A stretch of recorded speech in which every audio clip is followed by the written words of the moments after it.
Tonight I want to sit beside one of the quieter griefs, the kind that does not always have a funeral, a visible wound, or even a name people say aloud. It is the grief of the life you did not live. It comes when the room has gone still, when the body is too tired to keep pretending, and the mind begins opening doors that were never opened in time. Behind one door you left while you were still young, behind another you said yes before fear could answer for you. Behind another you became softer, braver, more faithful to the shape of your own heart. And in the dark, those lost rooms can feel more real than the bed beneath you. Some nights, the unlived life hurts more than the ruined one. A ruined thing at least happened. It can be touched. It leaves behind ashes, letters, faces, dates. But the life that never came to be leaves a different sorrow, a strange tenderness, a silent courtroom, the old habit of standing there long after no verdict can change the past. Perhaps you grieve the work you never began. Perhaps you grieve the road you were too afraid to take, or the love you did not choose, or the self you meant to become before the years began, gathering around you like weathered cloth. Perhaps you are tired of wondering who you might have been if one season had turned another way. If so, let this night be gentler than those old trials. Let it be a place where you do not have to defend yourself so fiercely before your own memory. Let it be enough for now to walk slowly through these quiet stories and notice how many human lives bend beneath the weight of unlived futures. Not every missed life can be repaired. Not every lost path can be walked again. But perhaps there is still a way to loosen the hand that keeps punishing the one who remained. So settle in and let the night hold what could not be lived. Let the dark be wide enough for grief and soft enough, perhaps, for mercy. Story 1. The Potter Who Kept the Unopened Letter. In a village where the river widened before turning toward the lowland fields, there lived an old potter named Elias. His house stood behind his kiln, and his kiln stood behind a line of banana trees that moved even when the wind was too faint to be felt on the skin. Every morning before sunrise, he swept the packed earth courtyard with a broom worn down near the handle. Every evening, he washed his hands in a stone basin, darkened by years of clay. Those who bought his bowls admired their steadiness. The lips were smooth. The walls were thin without becoming fragile. The glaze, though humble, carried a softness like rainwater dried on river stone. People said his work had patience in it. They meant it as praise. What they did not know was that patience had not been his first life. When Elias was 17, the head craftsman from a larger town had come through the village to buy storage jars. He watched the boy lift a wet vessel from the wheel, pause, and press one thumb lightly against the curve as though listening to a hidden instruction in the clay. The craftsman stood very still. Then he asked Elias's father whether the boy had ever trained elsewhere. His father laughed. Elsewhere was for families with spare sons. Their own roof had been patched twice that monsoon. His wife coughed through the cold months. Their second child had a limp. Clay was useful, but rice mattered first. Even so, 3 weeks later, a letter arrived, folded carefully, sealed with a stamp from the town upriver. It offered Elias a place as apprentice for 3 years. Lodging would be simple, the work hard, the pay small, but the training would be real. If he proved skillful, he might someday travel with merchants, learn new firing methods, perhaps even work with temple commissions.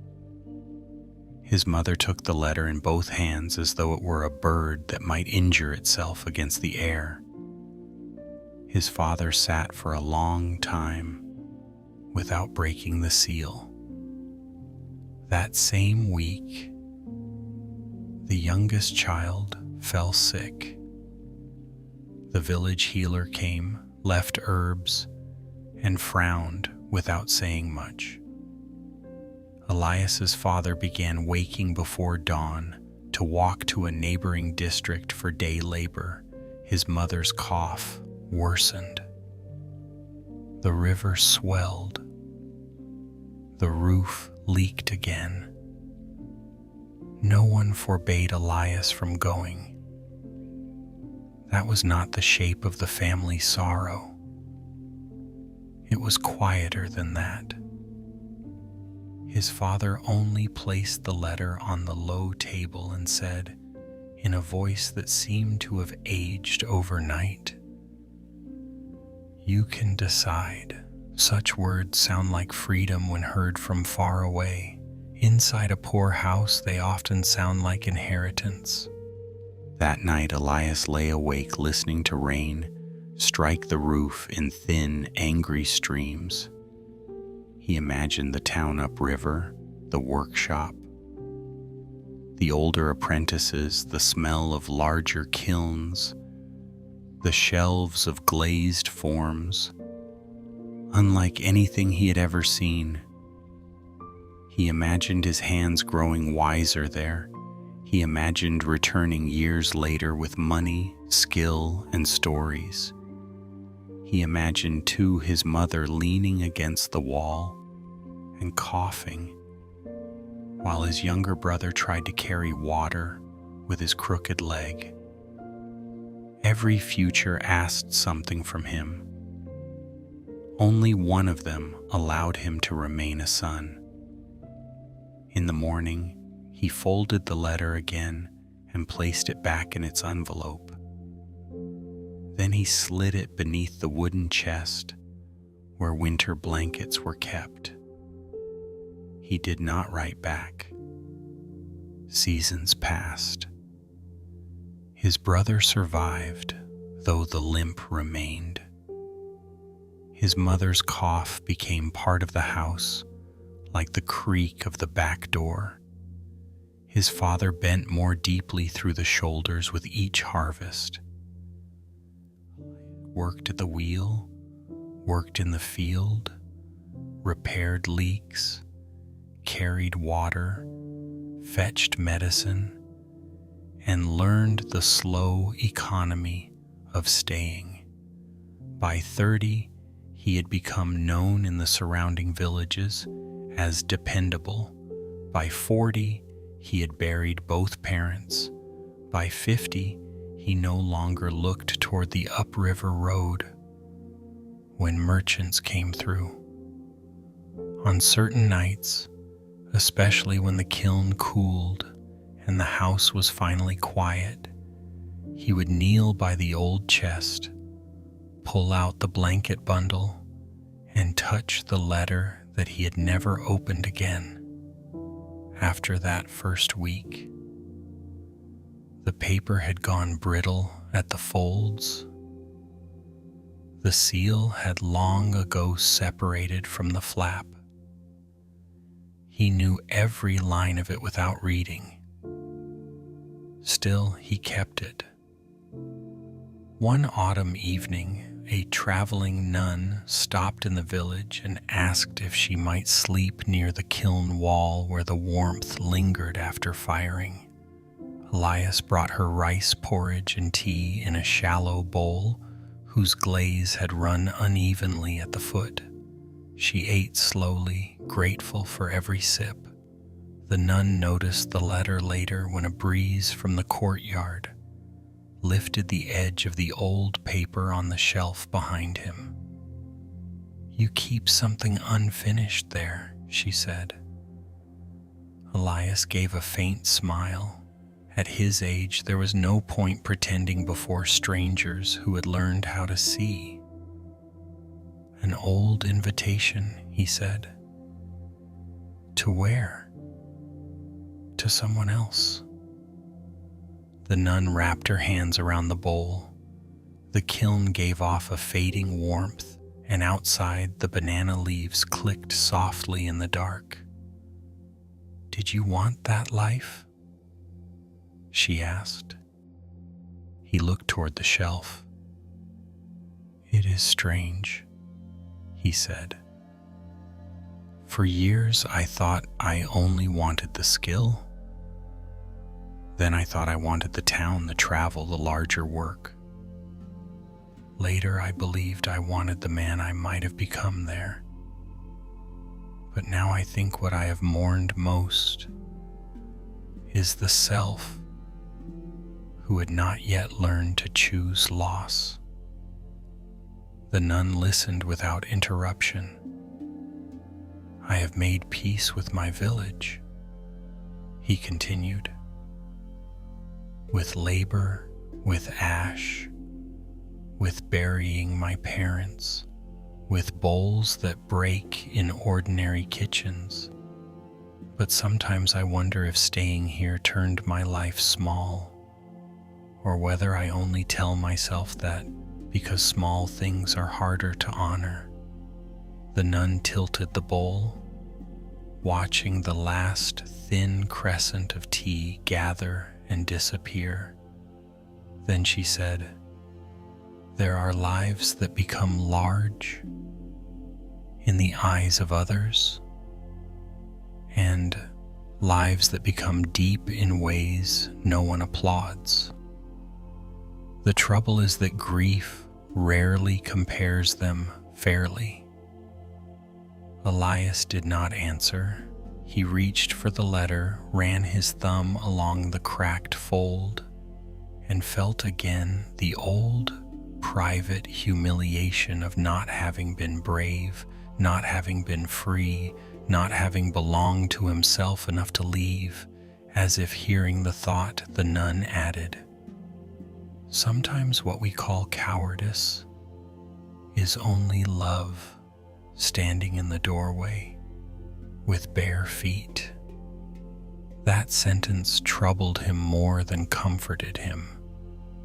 He wanted something sharper, something that would settle the account. He wanted to be told he had chosen rightly, or that he had chosen wrongly but nobly. Instead, the words left him with a stranger burden, gentler and more difficult. The possibility that his life had not been ruined by weakness, only narrowed by human cost. After the nun slept, Elias sat beside the kiln and listened to the clay inside give off its tiny cooling sounds. He thought of how vessels hardened through fire. Yes, but only after being shaped by hands that could not hold every form at once. A bowl could not also be a jar. A jar could not also be a lamp. He had spent many years staring at his life as if it should still contain all its original possibilities. Near dawn he rose, opened the old letter fully, and read it once from beginning to end.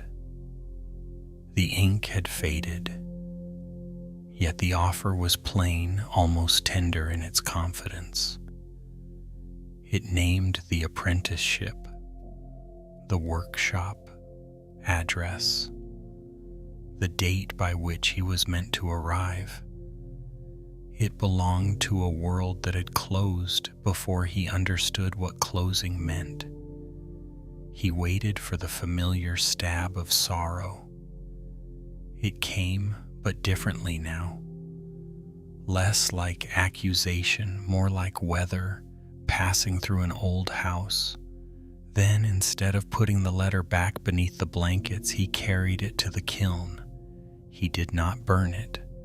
That would have been too dramatic and untrue to the quiet way grief had lived beside him. He placed it in a small clay jar, sealed the jar with a lid, and set it on a high shelf where morning light could reach it. The life he had not lived did not vanish. It remained nearby as some rivers remain near the road even after bending out of sight. But for the first time he did not feel he had to kneel before it. When dawn arrived, the bowls on the shelf looked as they always had. Modest, useful, handmade for ordinary hands. Elias touched one still warm from the kiln and noticed, with something close to surprise, that he had spent a lifetime making vessels for the lives that had actually unfolded around him. There was grief in that, but there was also love. And under the first pale light, he allowed both to stand together. Story 2. The Woman Who Never Boarded the Morning Boat. In a harbor town where boats still announce themselves by wood, rope, and voices calling through fog, there lived a woman named Clara. She woke every morning before the first market fires were lit. She opened the front shutters to let in the smell of salt and wet timber, tied her hair with a strip of faded cloth, and carried buckets down the lane to rinse fish scales from the front step before the day's selling began. By the time the sky paled, the quay was already alive. Porters bent beneath baskets. Crows hopped along the posts. Nets dripped in slow silver lines. Clara's mother arranged trays of anchovies and mackerel on crushed ice, her hands red with cold. Her eldest brother argued prices before sunrise, as if bargaining itself warmed the blood. Clara worked there for years, gutting fish, weighing baskets, mending tears in sacks, counting coins with fingers that always smelled faintly of brine, no matter how much soap she used. She was competent and quick. Customers liked her because she did not flatter them and did not overcharge the old women who came late when the best catch had already gone. At 19, she met a school teacher from the inland capital, a man who had come to the harbor to stay with his married sister while recovering from a fever. His name was Daniel. He was not handsome in the way harbor girls whispered about handsome men, but he had a listening face. Even in silence, he gave the impression that your words would not be wasted on him. He came often to the stall, though he had little need for fish.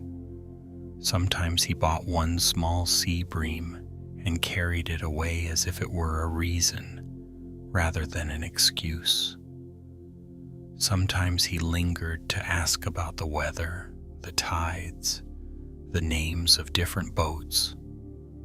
Once he asked Clara whether she had ever wanted to leave the harbor. She laughed without meaning to. Everyone who had grown up near departures knew better than to answer such questions honestly. But Daniel looked at her with steady, almost foolish seriousness. So she said what she had never said aloud to anyone in her family. When I was a child, I used to think the boats were not for trade. I thought they were doors. He smiled at that, not because it was charming, but because he understood exactly what she meant. They began meeting in the thin hour after market closing, when the unsold fish had been packed away and the harbor stank more strongly than before, as though the day had bruised it. They walked the outer quay where fewer people passed. He told her about libraries, plane trees, lecture halls, and streets where no one knew your grandfather's debts.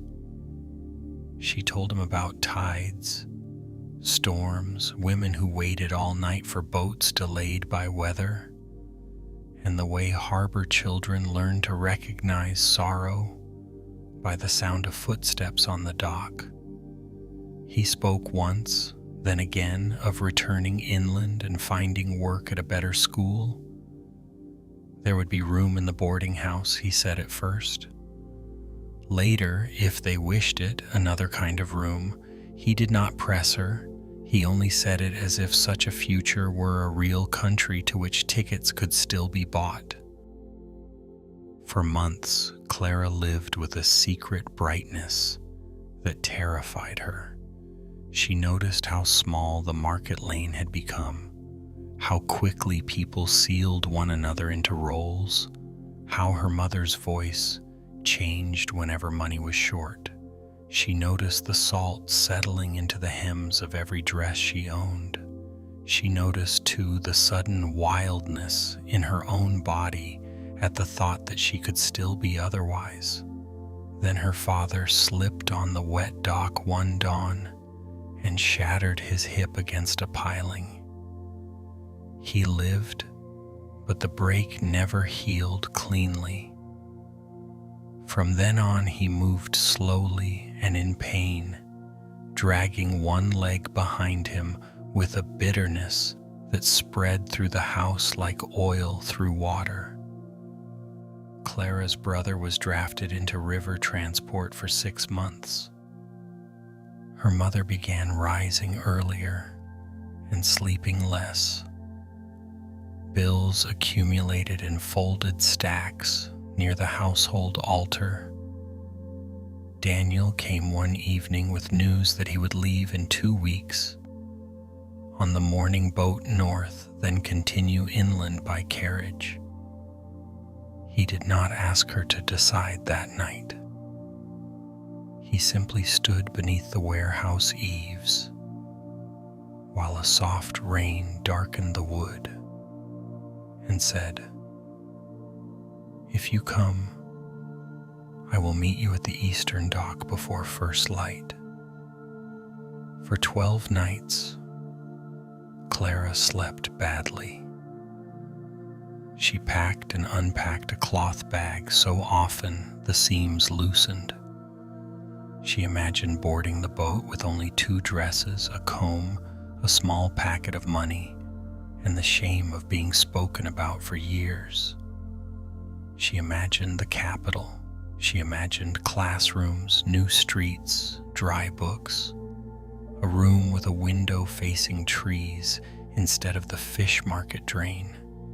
She imagined Daniel waiting for her with hope so visible that it frightened her.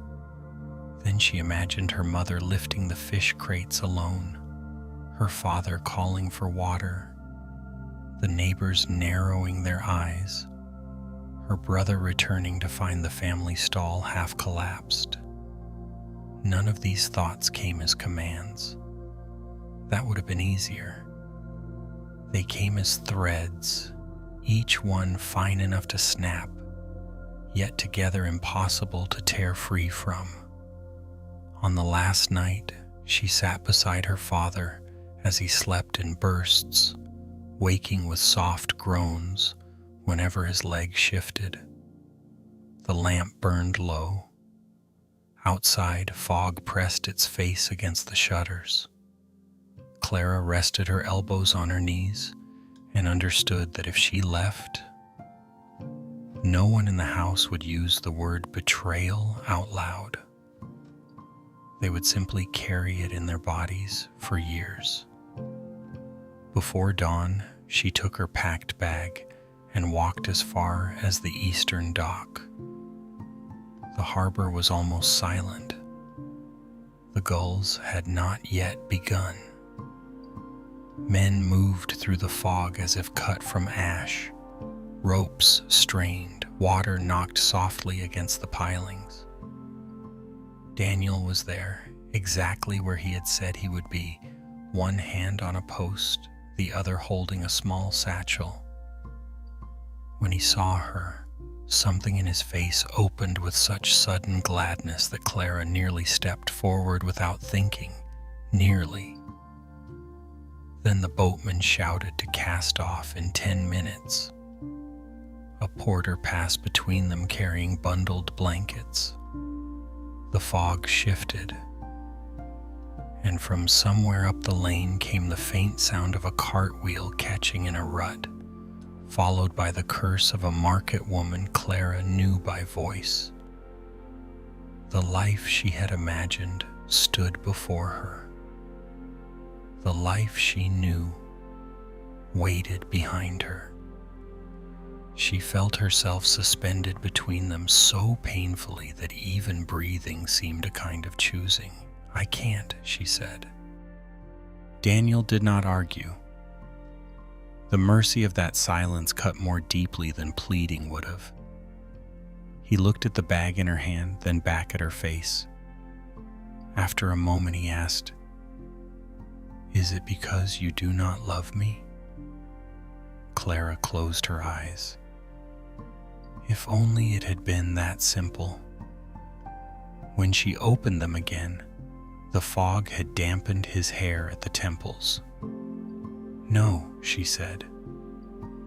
The boatman's call came once more, sharper this time. Men began untying the lines. "Then why?" he asked, but softly, as if he already understood that no single answer could bear the full weight. Clara looked toward the lane that led back to the house.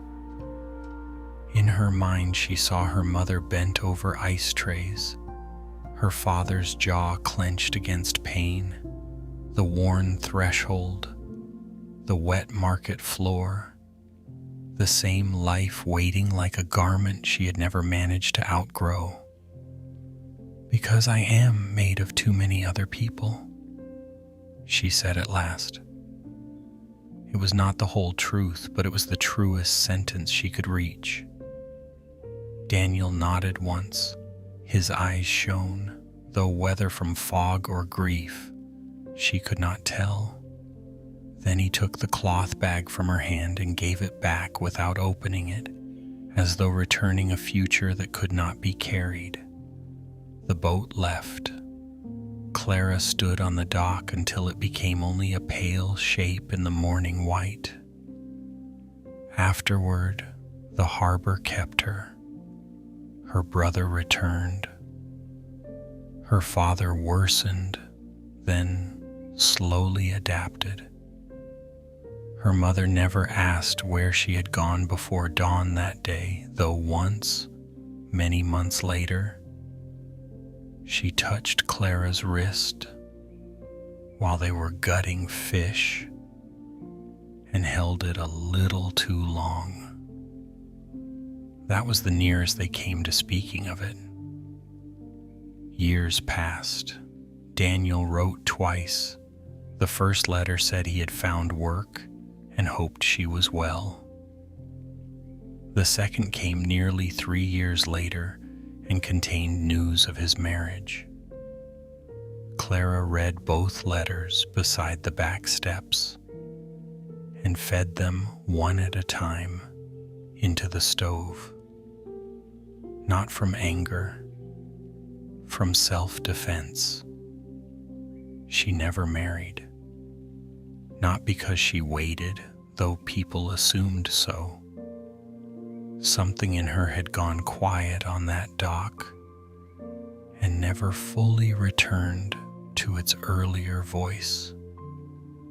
Still, she became respected in the market, then indispensable. When her mother died, Clara kept the stall running alone for a year before her nephew grew old enough to help.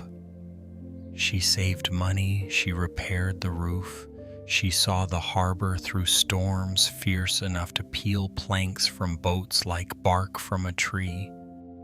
On certain mornings, when fog moved low across the water, she would stop gutting fish mid-motion and feel again the old splitting of her life.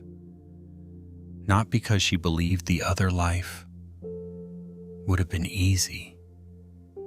She was too honest for that.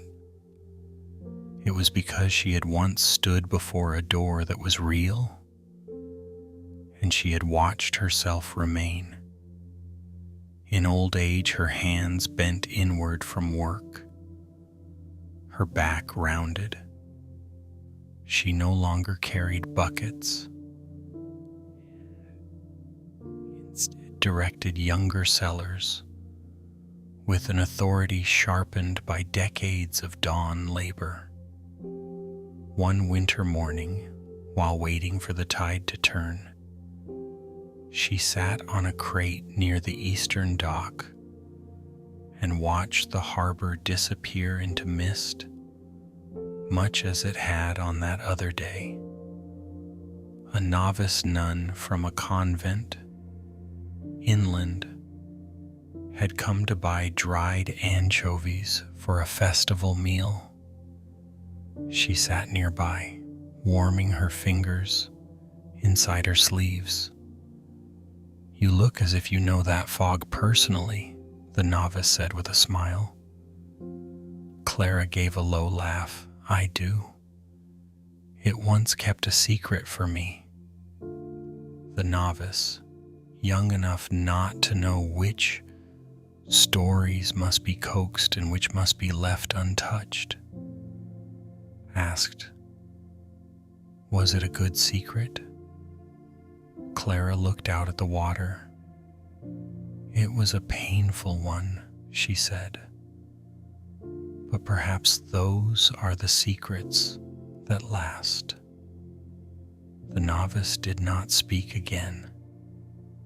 That quiet kindness loosened something in Clara. She found herself telling the story, though not all of it. Not the letters, not the exact way Daniel's face had changed. Only the morning boat, the almost life, the refusal, the years afterward. When she finished, the novice drew one finger across the damp wood of the crate and said, "Do you wish you had gone?" Clara expected the old answer to rise immediately. Yes, of course. Every forgotten room inside her had rehearsed it. But as she sat there listening to water tap the pier and gulls begin their sharp morning cries, another truth arrived beside it. "I wish," she said slowly, "that I could forgive the woman who stayed." The novice turned toward her fully. "For being afraid?" she asked. Clara shook her head. "No, for loving people whose needs were heavier than her own longing, for not knowing how to carry both, for being made in such a way that leaving felt like tearing living cloth. The novice lowered her gaze.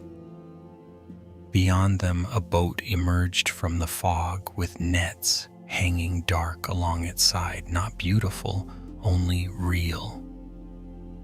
There are lives we fail to live because we are weak, the novice said after a while. And there are lives we fail to live because we belong to a web of hunger, duty, illness, and love. From far away, they can look the same. Clara let those words rest between them. The harbor smelled of salt, scales, rope, and the bitter smoke of a breakfast fire catching badly somewhere up the hill. Nothing had changed. Still, something small had shifted. Not the fact of the lost life, not the ache, only the way she held the woman on the dock. For years, she had remembered that younger self as timid, faithless to desire, too easily bound. Now, for the first time, she saw her also as burdened, divided, and human. A woman standing in fog with too many lives pulling at her sleeves. That was not absolution, but it was kinder than judgment. When the novice rose to leave, Clara handed her a parcel of anchovies, wrapped in old newspaper, and refused payment for the extra handful. She slipped in. The girl bowed, embarrassed and grateful.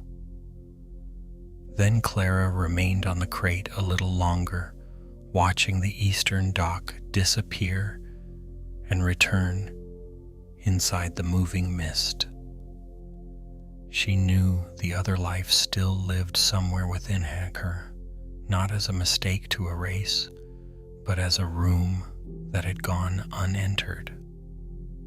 And because the tide was turning, and because market work waited, and because old women who have spent their whole lives surviving rarely indulge in dramatic gestures, she simply stood, adjusted the shawl around her shoulders, and walked back toward the stall. The fog followed for a while, then thinned.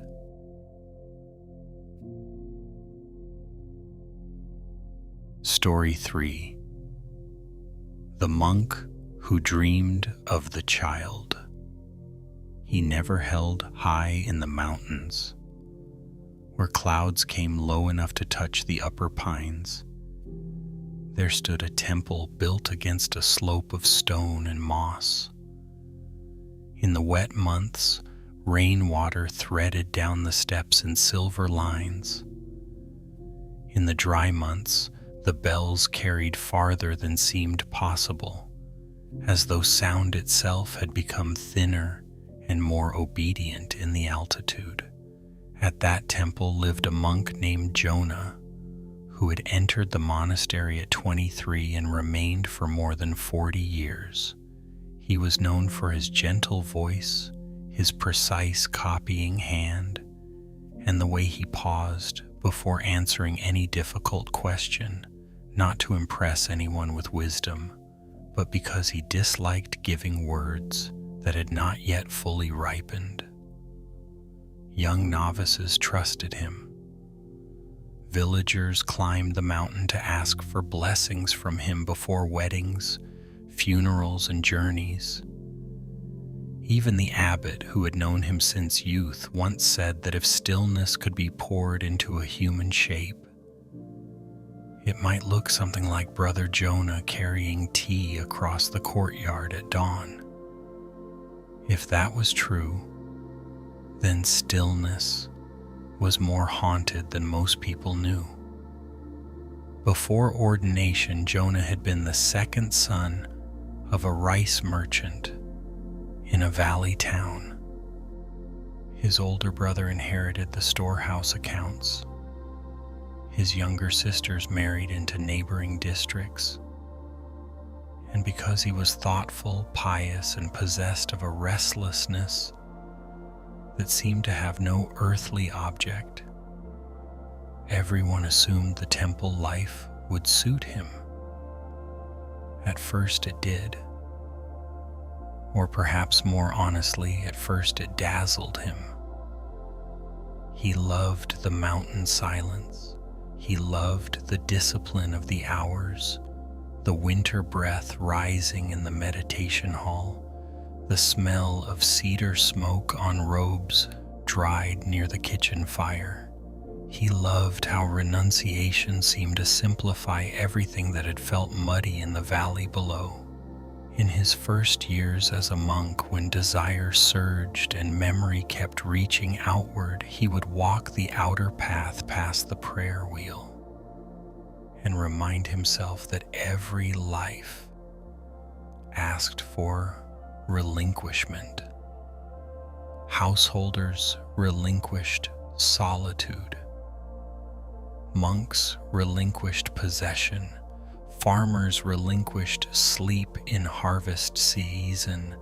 Mothers relinquished their own bodies over and over to the hunger of children. To choose any path was to agree to be shaped by what it required. This understanding steadied him. Time added its own quiet mortar. He matured. He deepened. The sharpest temptations softened into weather. By every visible measure, he became a man at peace with the life he had chosen. Then, in his 59th year, his eldest sister died. He descended from the mountain to attend the funeral rites in the valley town where he had not slept in decades. The house was smaller than he remembered. The mulberry tree in the courtyard had thickened into age.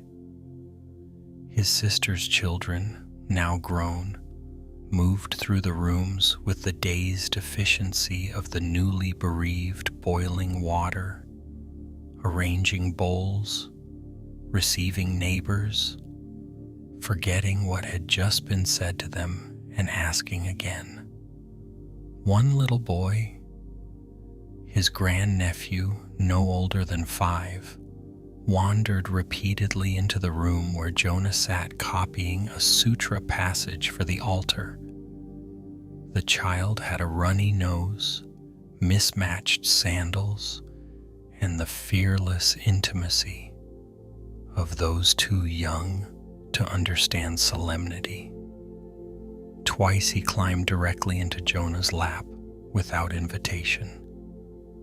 The first time, one of the adults rushed over in embarrassment, but Jonah, startled into a laugh he did not know he still possessed, told them to leave the boy where he was.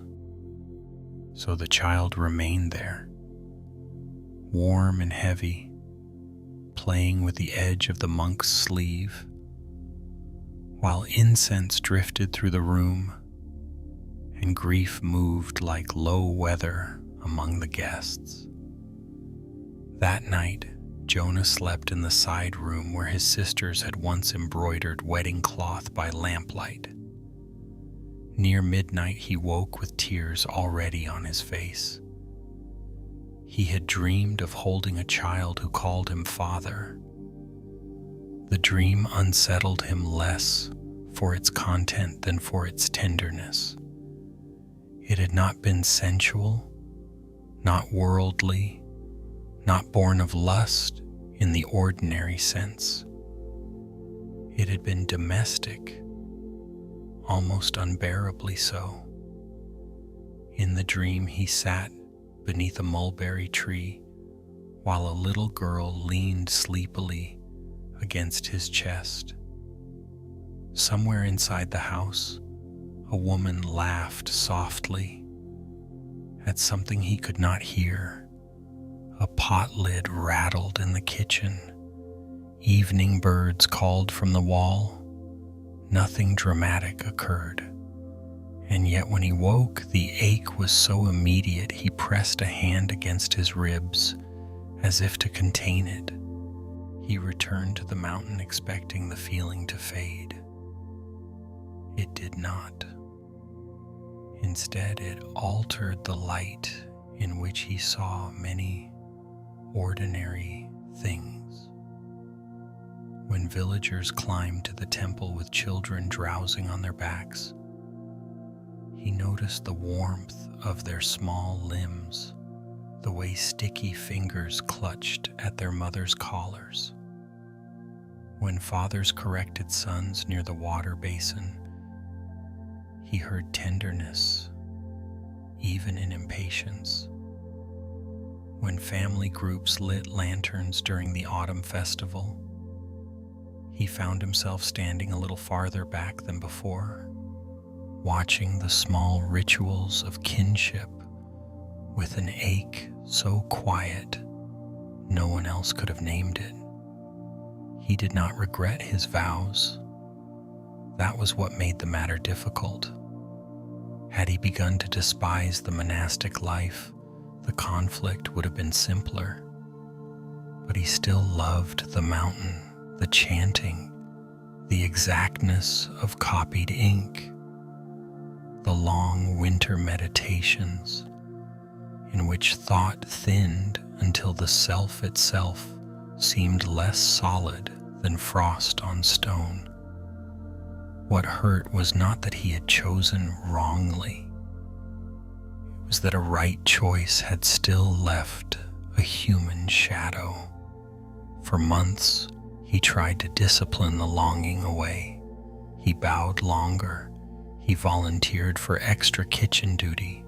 He fasted lightly between formal meals.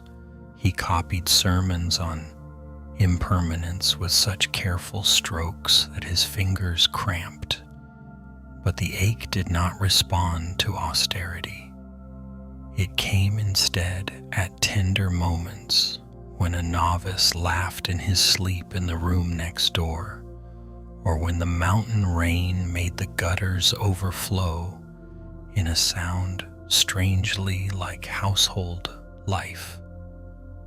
Finally, one evening during monsoon season, he carried a kettle of tea to the old abbot's room. Rain pressed steadily against the eaves. The lamp flame moved only slightly in the damp, still air. The abbot accepted the cup, took one sip, and said without looking up, "You have been trying to become less human in the wrong direction." Jonah almost smiled despite himself. The old man had a talent for placing the blade exactly where pride had left skin exposed. "I have been troubled," Jonah admitted. "Yes," said the abbot. "I have noticed that you now sweep the same corridor twice." Rain drummed harder on the roof. Outside, water ran from the gargoyle spouts into the stone basin below with the sound of a torn curtain. At first, Jonah could not find language that did not make the matter seem either childish or disloyal. At last he said, "Have you ever mourned a life you chose not to live?" The abbot set down the cup. His face, lined from age and mountain weather, did not change. "Every sincere vow leaves a ghost standing beside it," he said. Jonah lowered his gaze. "I dreamed of a child," he said, "and now I am ashamed by how much that dream has followed me." The abbot was silent long enough that the rain itself began to feel like part of the conversation. Then he said, "You believe that because your vow was true, it should have erased all tenderness for other forms of life." Jonah did not answer. But a vow is not a blade, the abbot continued. It does not sever the human heart cleanly from all unlived futures. It only asks you not to lie about what you have given up. Jonah felt something in him tighten at that. Given up was a harsher phrase than he wanted. He preferred offered, consecrated, released, words with more light in them. The abbot seemed to hear the resistance beneath his silence. Do not make your life noble by pretending it cost nothing, the old man said softly. That is only vanity wearing plain robes. The rain slowed. Somewhere across the courtyard, a novice struck the evening bell. A breath too hard, and the note rang out with youthful clumsiness before settling into purity. Jonah looked toward the open doorway, where darkness held the outline of the stone steps.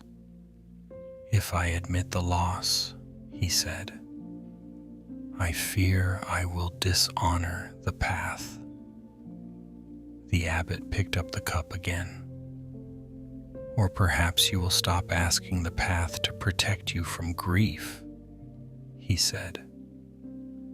That night, Jonah did not meditate after Compline.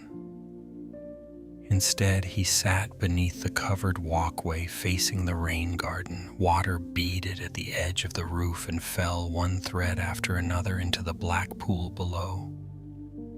He let himself imagine, not in indulgence but in honesty, the life that had visited him.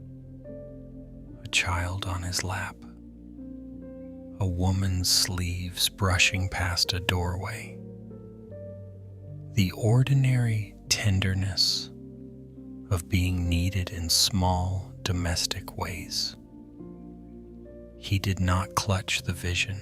He did not argue with it. He simply allowed it to exist without pretending it was a defect in his discipline. Over time, the longing changed.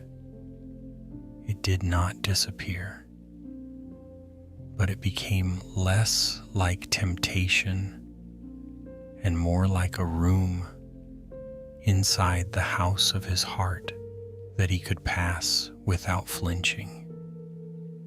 Sometimes it opened, sometimes it remained closed. Either way, it belonged to the architecture now. Years later, when the grandnephew who had once climbed into his lap came up the mountain as a grown man, bringing his own daughter for blessings before the new year, Jonah received them at the temple gate.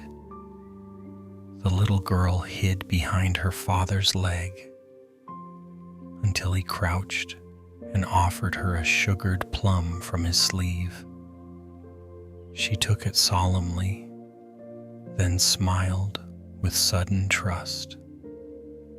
As the family bowed before leaving, the child turned and waved. Her hand was small, sticky, alive with all the untidy sweetness of the world he had not entered. Jonah lifted his own hand in return. He felt the ache, yes, but it no longer accused him.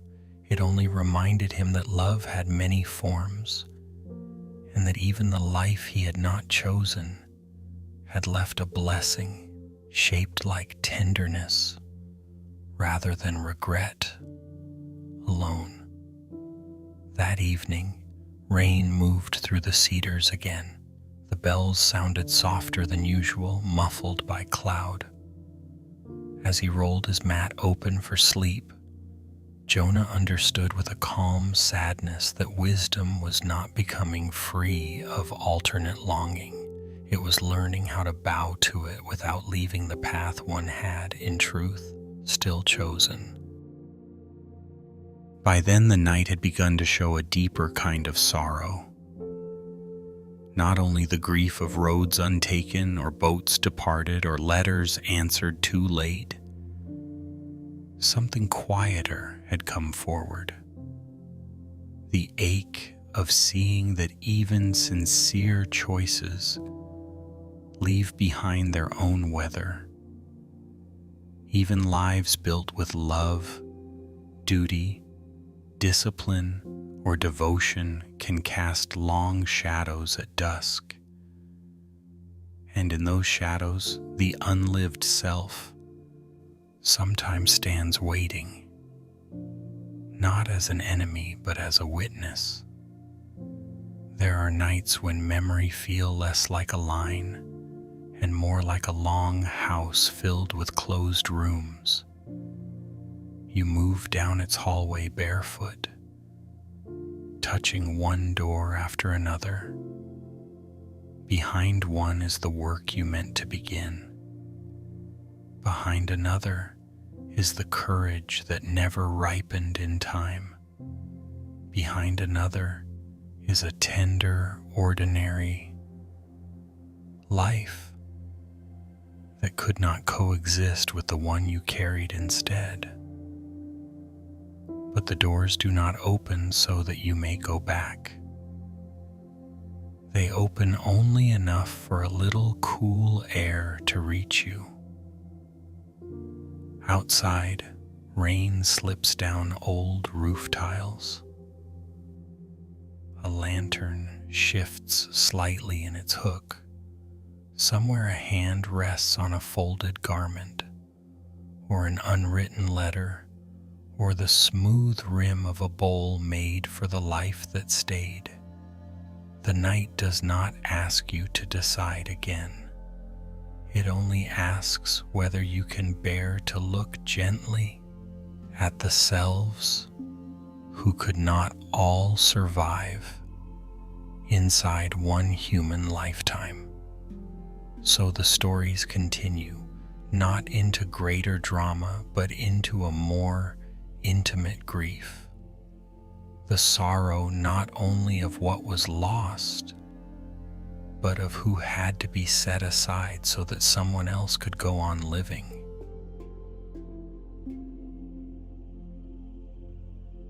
Story 4. The Seamstress Who Became Her Mother. Too soon. In the old quarter of a crowded city, where alleys held the day's heat long after sunset, there lived a seamstress named Elena. Her house was narrow enough that two people passing in the main room had to turn slightly sideways out of habit.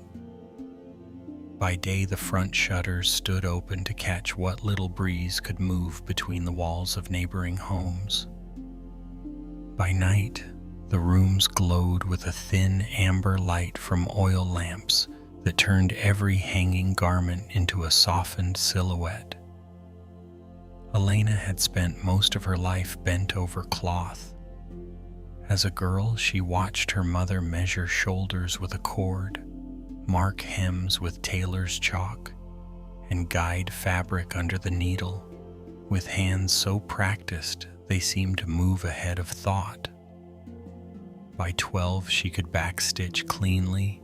By 14, she could cut simple blouses.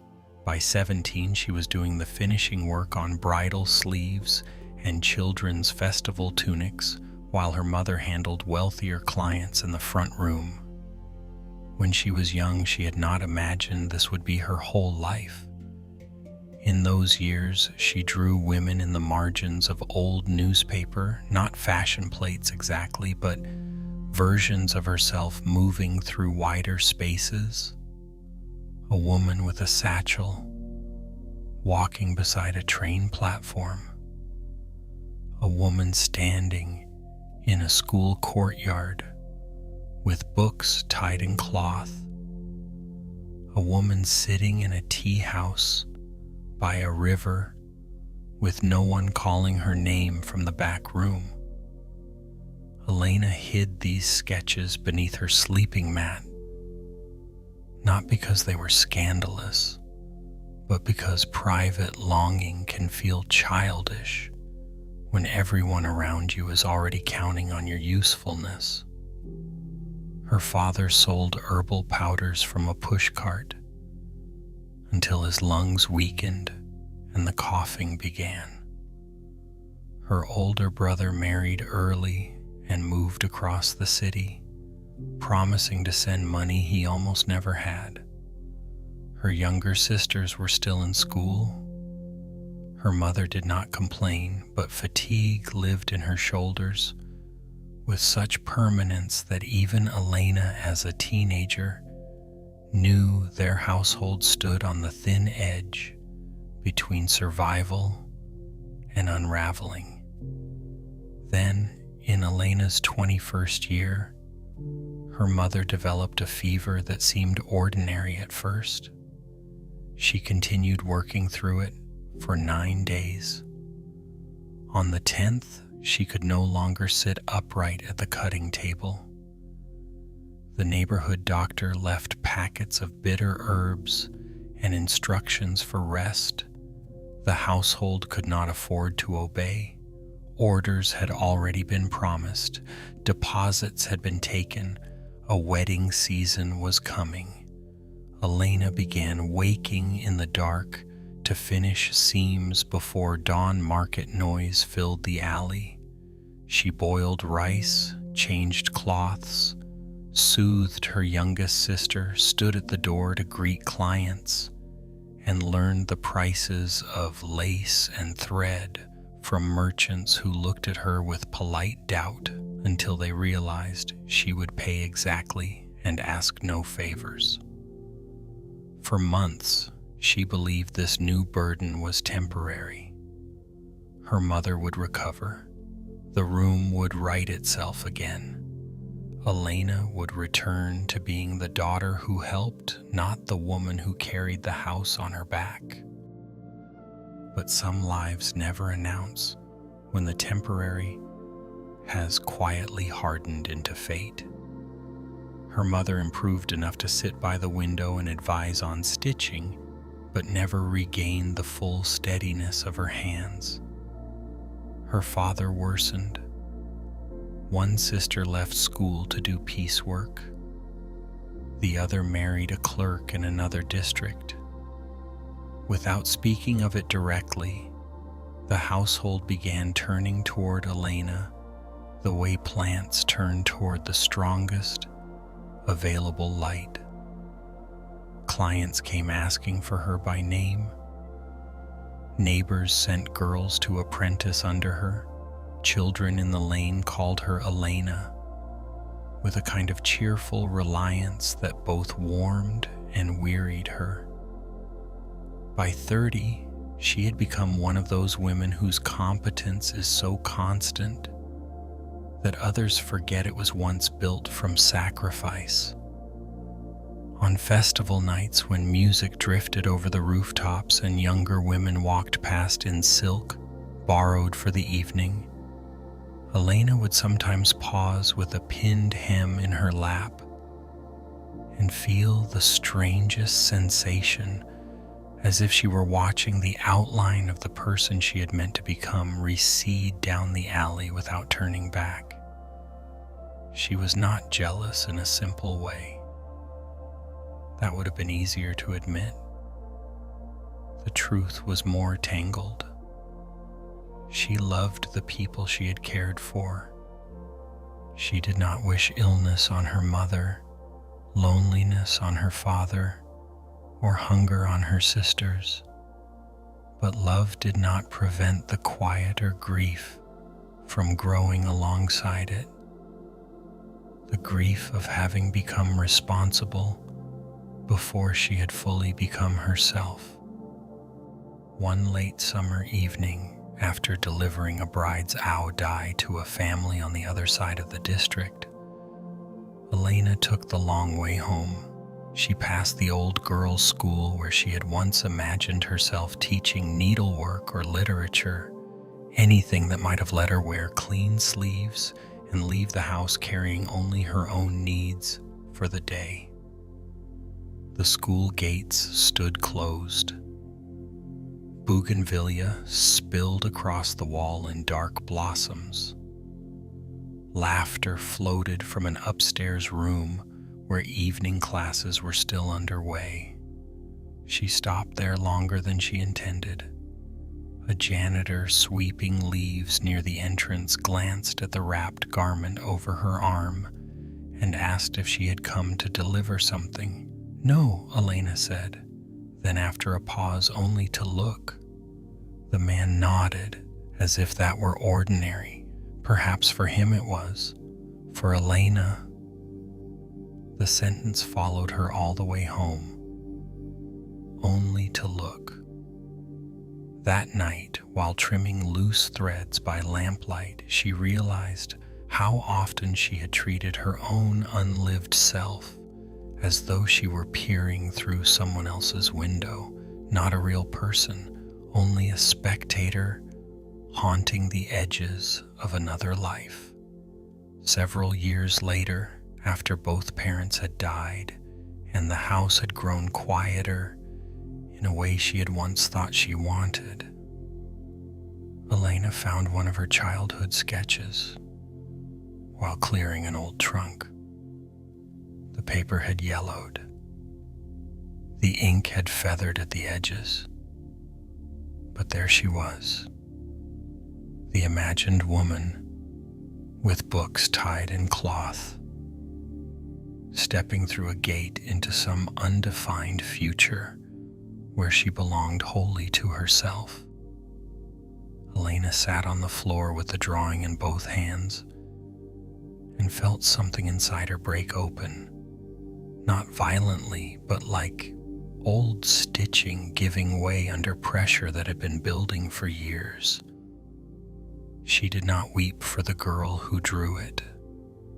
She wept for the years in between, the long practical corridor through which she had walked so dutifully that no one, not even she, had stopped to mourn what was being left behind. A neighbor, an elderly widow, who often came by to share tea and gossip, found her there an hour later with the sketch still open on her lap. "What have you found?" the widow asked. "A person," Elena said before she could think better of it.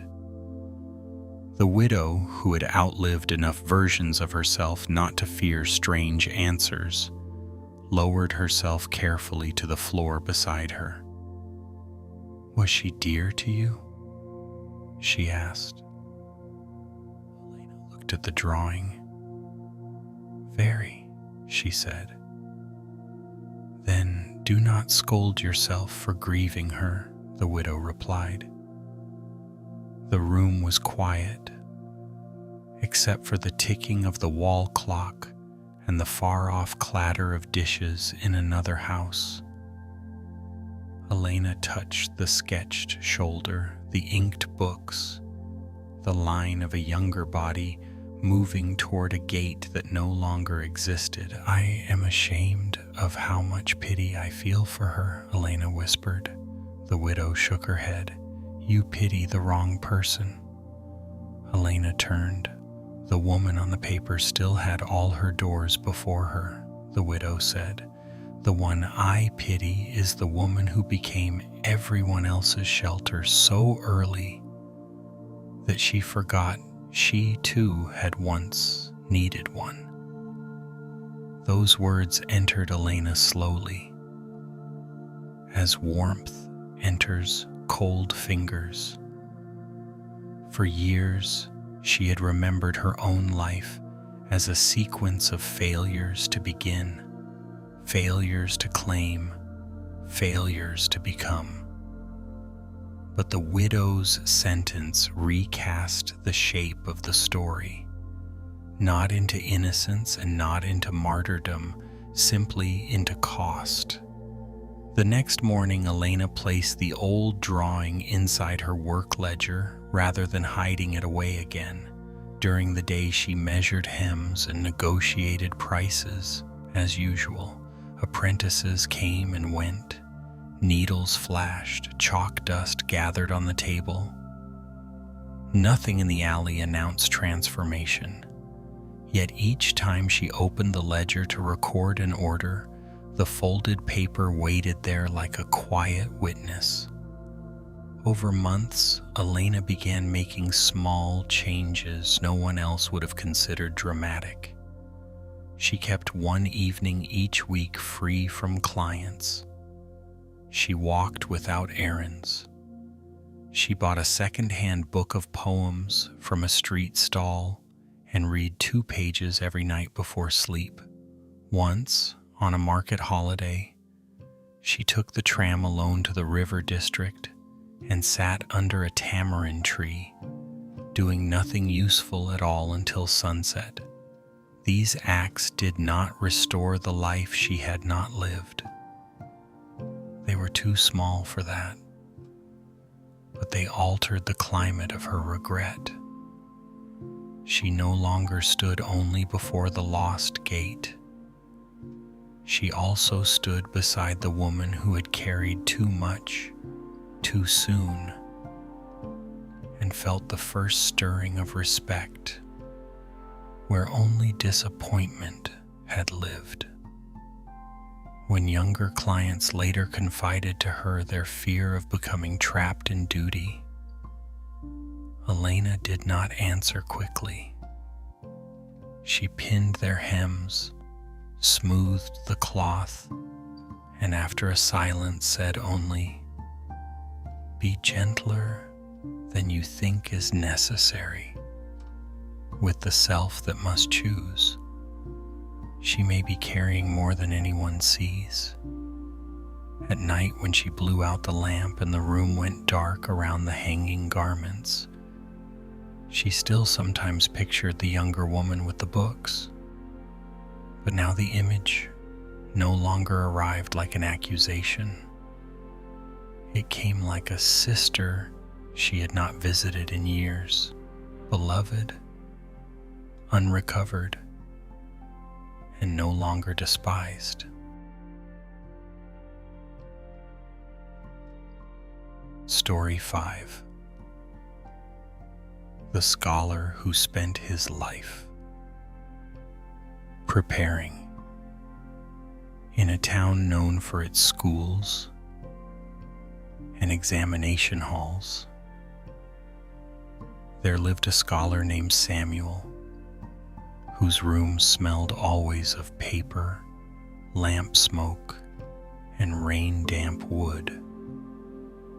Shelves lined every wall except the one with the window, and even there small stacks of notebooks rose from the floor in leaning towers, as if the room itself were trying to remember too much at once.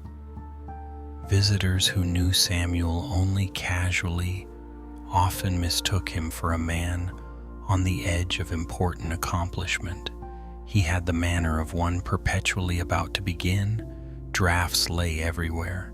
Notes filled the margins of printed texts.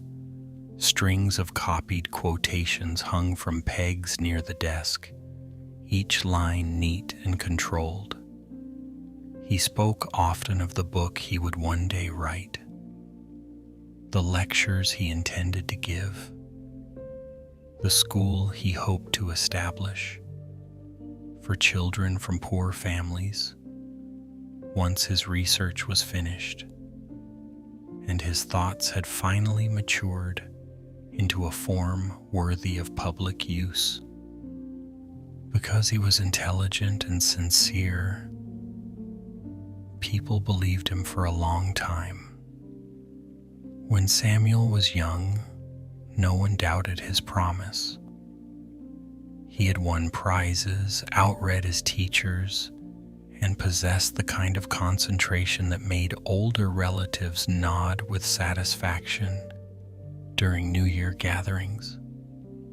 While cousins played cards or slipped outside to gossip, Samuel remained near the tea table discussing history, ethics, and poetry with anyone who could keep up. His mother said, with equal parts pride and worry, that he had been born already preparing for something. That sentence followed him more faithfully than blessing sometimes does. In university, he excelled, though never flamboyantly. He revised every paper beyond requirement. He delayed handing in assignments to correct details others had not even noticed. Professors praised his depth and occasionally scolded his caution. One mentor, a brisk woman with silver-threaded hair, once returned an essay to him with only a single note written at the top. You are trying to outweight your own imperfection. Samuel kept the page for decades. After graduation, he accepted a temporary teaching post, planning to stay only until he had completed the manuscript that would mark the true beginning of his life. The post lasted 3 years, then 5, then 7. He remained competent, liked by students, respected by colleagues, and privately haunted by the sense that all of it was preliminary. He would begin in earnest soon, he told himself, when his thinking was clearer, when his style had ripened, when he had read enough not to embarrass the work by releasing it unfinished. This seemed reasonable while he was still young. It went on seeming reasonable, at least from the outside. Even as the years thickened, he filled notebooks with outlines. Some concerned ethics, some education, some memory and grief. He drew diagrams for chapters, then redrew them. He drafted introductions and abandoned them because the tone was wrong. He read biographies of thinkers who had published early and thinkers who had published late, taking from each whatever evidence supported further delay. He told himself he was not procrastinating, he was preserving the work from mediocrity. What he rarely admitted was that mediocrity was not the true terror. The true terror was exposure. To finish something was to discover what it actually was. To release it was to learn that it might be ordinary. Worse still, it might be incomplete in ways no future revision could redeem. So long as the book remained in preparation, it could still contain all the brilliance he had not yet risked disproving. In his 40s, Samuel rented a larger room because the first could no longer hold his papers. In his 50s, he stopped speaking publicly about the school he meant to found, though in private he still sketched curricula on loose sheets and sorted them into twine-bound bundles by subject. In his 60s, he retired from teaching with polite ceremony, a wooden plaque, and speeches praising his dedication to students. Several former pupils spoke of how profoundly his classes had shaped them. But when the room had emptied and he stood alone, carrying the plaque home through light winter rain, the compliment cut strangely.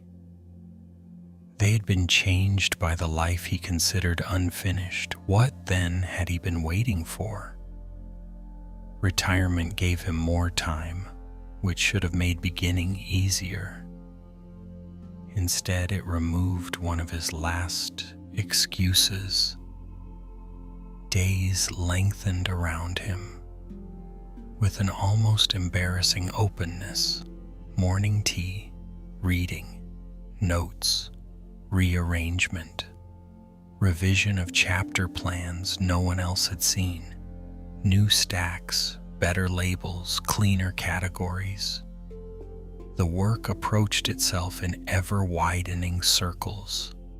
One rainy afternoon, while searching for an essay he had once promised to send a former student, Samuel discovered a notebook from his early 30s.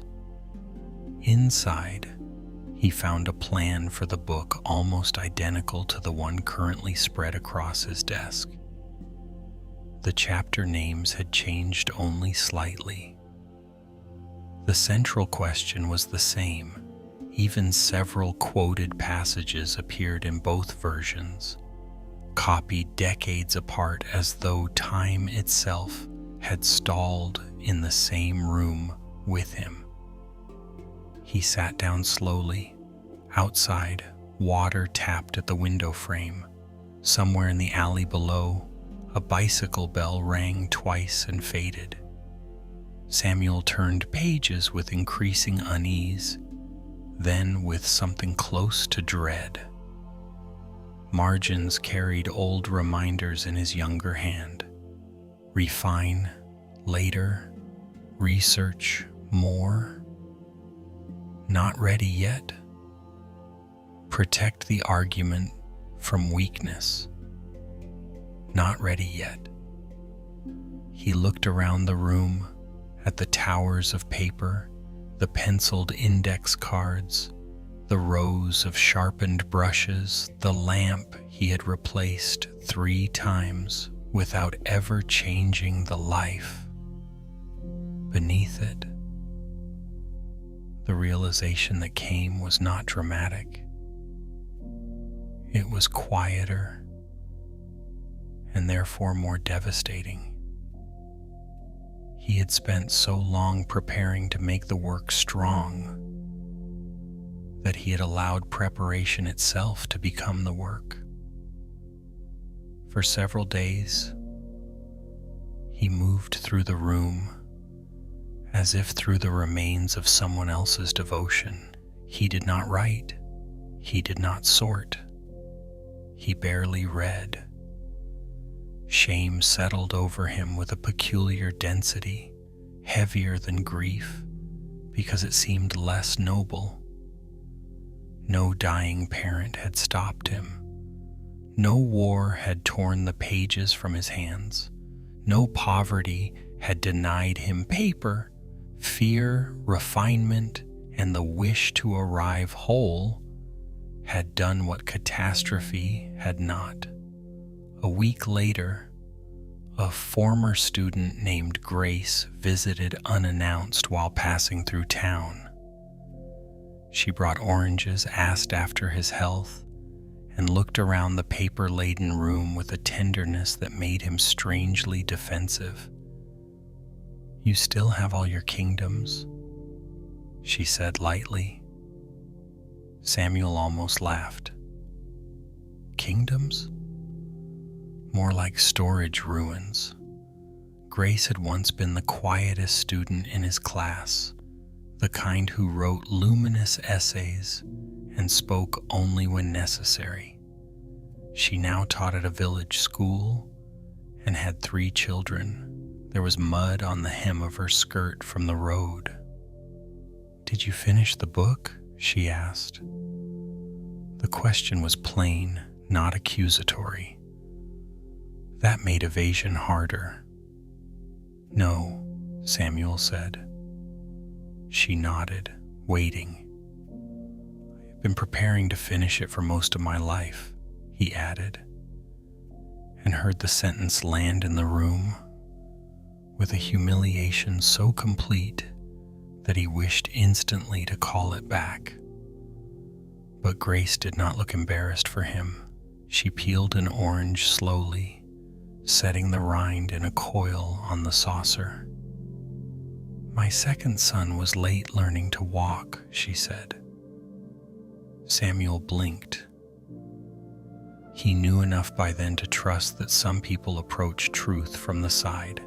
Every day he stood holding the table edge, she continued, shifting his weight, preparing. I worried terribly. Then one morning he let go without making any grand decision, took 3 steps and fell into the rice basket. Despite himself, Samuel smiled. Was he ashamed? Grace asked.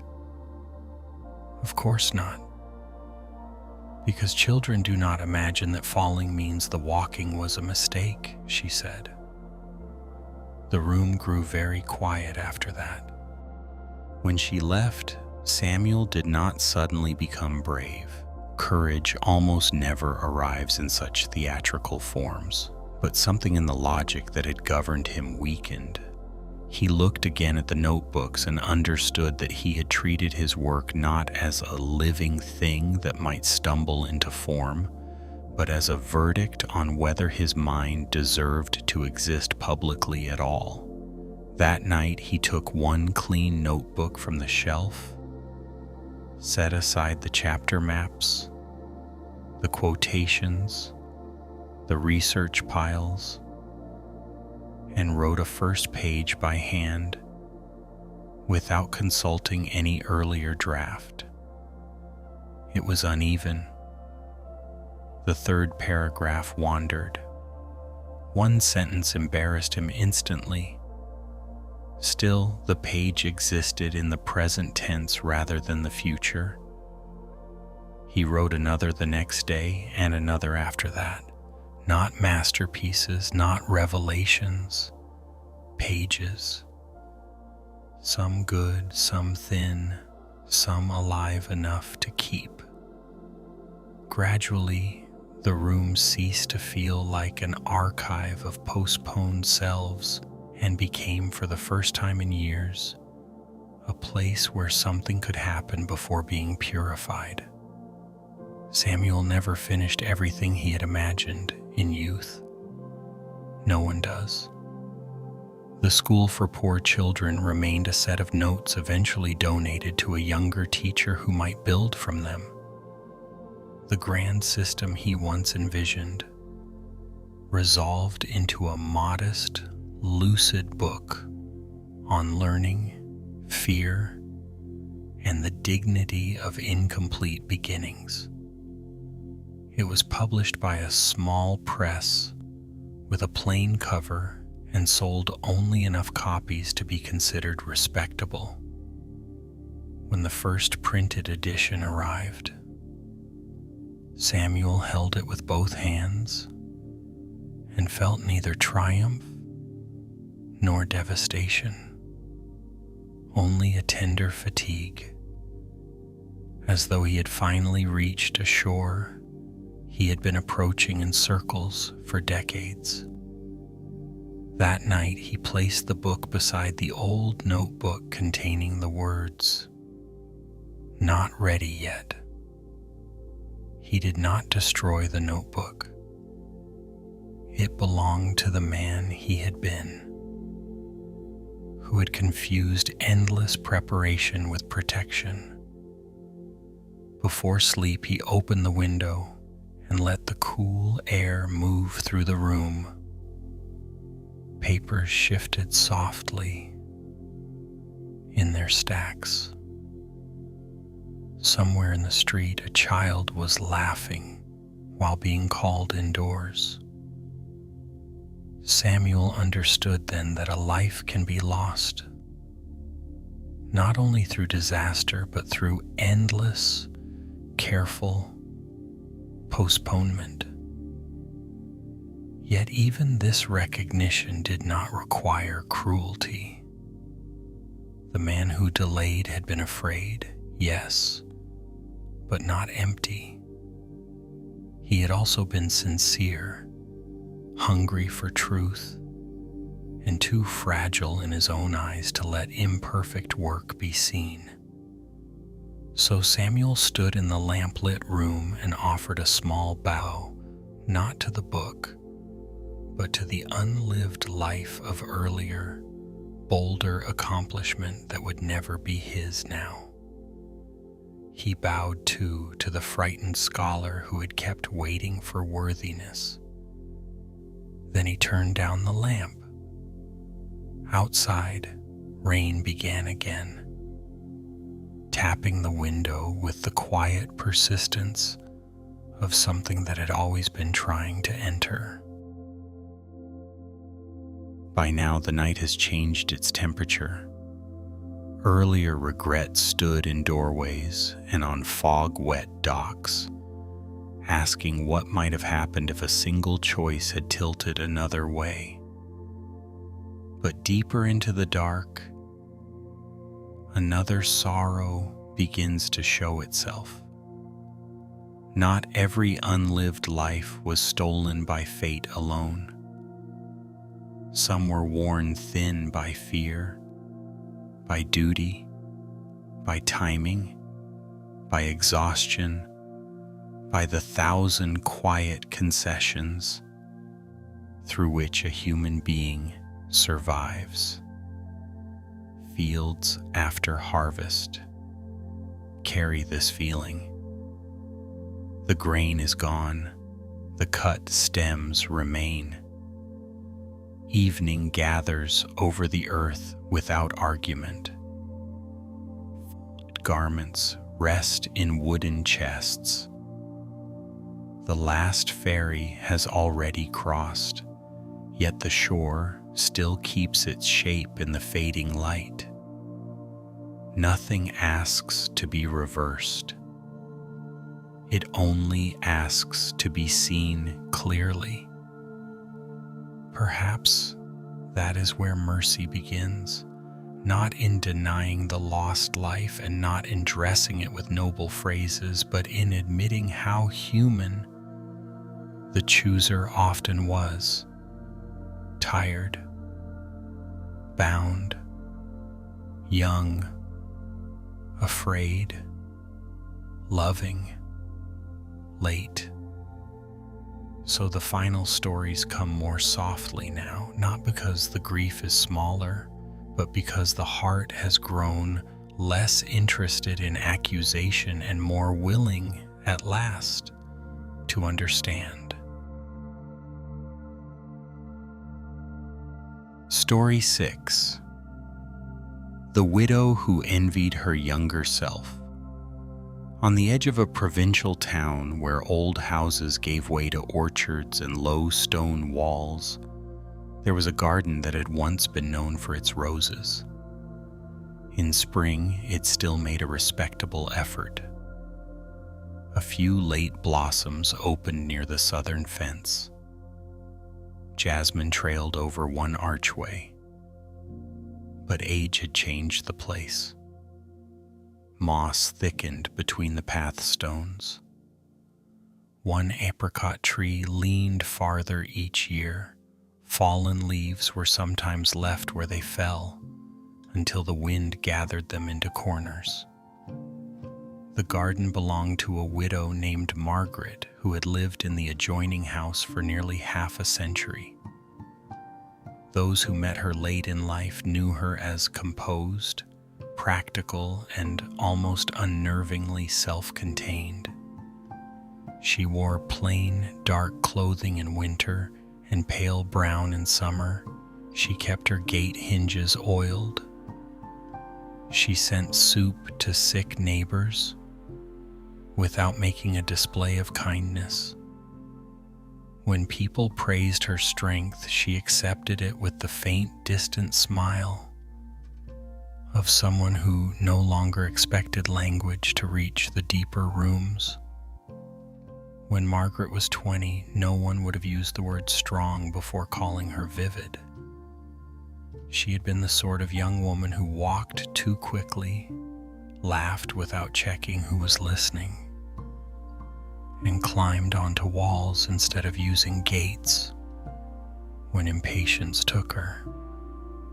Her father, a school clerk, used to say with affection disguised as annoyance that she had been born with too much weather in her blood. She read novels under the table during family visits, talked openly of travel, and once announced at a cousin's engagement dinner that she might never marry at all If marrying meant repeating the small resentments she saw in other homes, this caused no minor scandal. She enjoyed that more than she ought to have. Then she met Thomas. He was thoughtful where she was impulsive, steady where she was bright, the kind of man who listened long enough to make you hear your own mind more clearly. He did not dim her, at least not at first. He seemed instead to offer structure to her heat.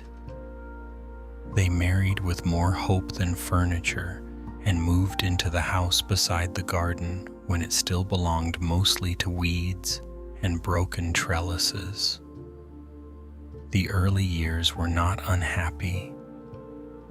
That was the difficulty of remembering them honestly. There was laughter, there was poverty, yes, but of the lively, temporary sort. Young couples often mistake for adventure. Thomas taught mathematics at the local school. Margaret sold preserves, stitched linens for neighbors, and planted herbs between the stones, because flowers felt too decorative for a household still counting rice. Then Thomas's mother fell ill and came to live with them. After that, his younger brother's debts became partly theirs. Then their first child died before reaching 2 months. The second survived but was frail for years. Margaret's father suffered a stroke in another district. Thomas's salary stagnated. Roof tiles cracked. Harvest prices dipped. Life did not shatter. It thickened. This is how certain selves disappear. Not in one dramatic sacrifice, but in layer after layer of necessary response. Margaret stopped talking about travel because trains cost money. She stopped reading novels at night because someone always needed tending before the lamp could be spared for leisure. She stopped climbing walls because there were groceries to carry, a child to protect, an old woman to bathe, accounts to keep, medicines to remember, neighbors to receive, laundry to finish before the rain started. None of these tasks were unworthy. Together, however, they formed a life so full of requirement that spontaneity became first a luxury, then a memory, then a rumor about another woman she had once known intimately. Years passed in this manner. Her surviving son grew stronger. Thomas went gray at the temples. His mother died at last, after a final winter of pneumonia. The debts eased. The garden flourished for a few seasons, because Margaret, returning to herself in fragments, planted roses again. Then Thomas's heart began failing. The diagnosis came with little ceremony and less hope. Rest, said the doctor, as though rest were a fruit one could simply purchase in the market. Fewer stairs, fewer worries, a lighter diet. Margaret nodded through the instructions while mentally rearranging the house around a future she had not wanted and could not refuse. For 7 years she cared for him, not bitterly, not saintly either. She measured medicines, watched his breathing at night, sold pieces of jewelry one by one when hospital trips multiplied, and learned to sleep in intervals short enough to wake at every small change in sound. Some nights, while adjusting his blankets or helping him sit upright during coughing spells, she would catch her reflection in the window glass and feel a faint astonishment at the woman staring back. The face was hers. The posture belonged to someone forged for service in a life she had never consciously chosen. When Thomas died, the house fell quiet in a way that first resembled relief and then, almost immediately, shame. Relief is one of grief's least forgiving companions. In the months after the funeral, neighbors came often with fruit, broth, folded condolences, practical advice about land documents and widows' pensions. Margaret thanked them all. She stood straight. She managed the accounts. She pruned the rose canes in season. From the outside, she appeared, if anything, more herself than before. But private life had become stranger. Without constant tending, old longings returned like plants rising through cracks after rain. She found herself staring at train timetables in the newspaper. She lingered before travel posters in the pharmacy. Once she stood in the station merely to smell the oil, iron, and departure. None of this led to action. The years had taught her restraint too thoroughly. Still, the younger self she had once been began moving through the rooms again, impossible to ignore. One autumn afternoon, while sorting old linens in a cedar chest, Margaret found a photograph taken in the second year of her marriage. She and Thomas stood in the half-made garden among bamboo stakes and overturned pots. Her hair was loose, her sleeves were rolled. One foot rested on a broken stone as if she had just climbed over something rather than around it. Thomas looked amused, already in love with her unruly force. Margaret sat down hard on the floorboards. It was not beauty that startled her. It was velocity. The woman in the picture seemed in motion even while standing still. Looking at her, Margaret felt an emotion so sharp she had to press her knuckles against her mouth. For several terrible minutes, she believed she was grieving Thomas anew. Then she understood that the ache was angled elsewhere. She envied herself, not the youth, though there was some of that, not the smooth face or the unworn body. She envied the earlier woman, her sense of possibility, the unspent weather in her, the way she occupied space without apology. She envied a self who did not yet know how thoroughly practicality could sand down the bright grain of a life. The realization filled her with shame.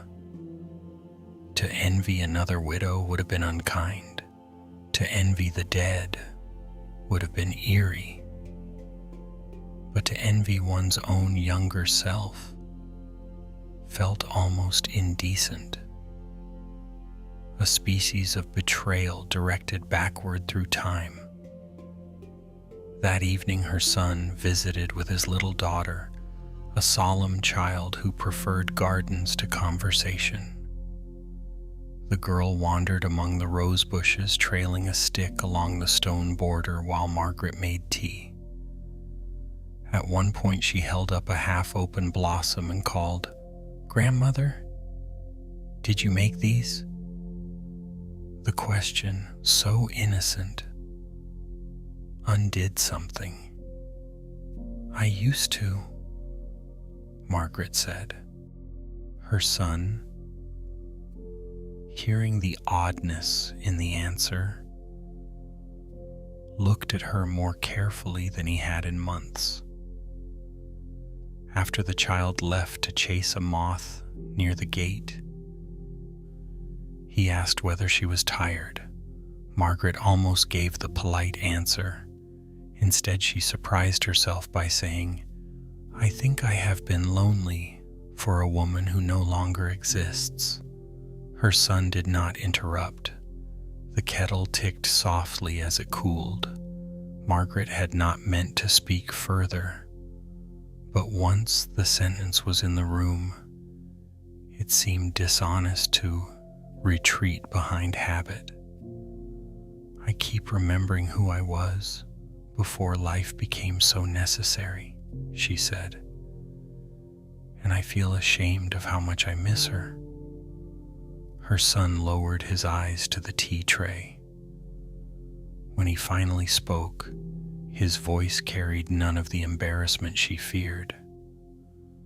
"Then perhaps you should miss her openly," he said. "She lived here too." Margaret turned toward the garden. Leaves were gathering along the wall where the wind always pushed them. The old apricot tree cast a net of thin shadows over the path stones. "I do not even know whether she would have liked me now," Margaret said. "Your younger self?" he asked. "Yes," he considered. Then he gave a sad half smile. "She might have been angry for you," he said, "but I don't think she would have despised you. She would have seen what it cost." After he left, Margaret remained outside until the light thinned into that delicate hour when gardens become almost entirely made of scent and memory. She moved slowly between the rose beds, touching leaves, deadheading what had faded, straightening one crooked support stake. She thought of the young woman in the photograph, how quick she had been to speak, how certain that compromise would always remain negotiable, how little she understood the slow erosions by which love, illness, work, motherhood, and grief could alter a soul without ever once asking for theatrical consent. For the first time, Margaret did not use that understanding to condemn herself for becoming practical, quiet, and careful. She used it to see the old transformation more truthfully. The younger woman had not simply vanished because the older one lacked courage. She had been spent, little by little, in the long labor of keeping others alive, keeping the house upright, keeping ordinary life from dissolving. This did not erase the envy, but it changed its temperature. The earlier self was no longer a judge seated above her. She became someone to mourn with tenderness. Over the next weeks, Margaret began making modest pilgrimages toward the woman in the photograph. She took the train one station farther than necessary, simply to watch the countryside move. She bought a slim book of poems and read them in the garden after breakfast. One evening, finding the side gate swollen with damp and difficult to open, she surprised herself by laughing and climbing over the low wall instead. Careful, but not graceless, the movement sent a shock through her body, then another through memory. For one instant, she felt both women at once, the widow in dark clothes and the vivid girl with weather in her blood. It was enough From then on, when she looked at the old photograph, she no longer felt only envy, she felt kinship across time. The younger self had not survived intact. Neither had the garden. Yet both still offered something, a scent, a direction, a reminder that the lost self need not be despised simply because she could not remain untouched by living.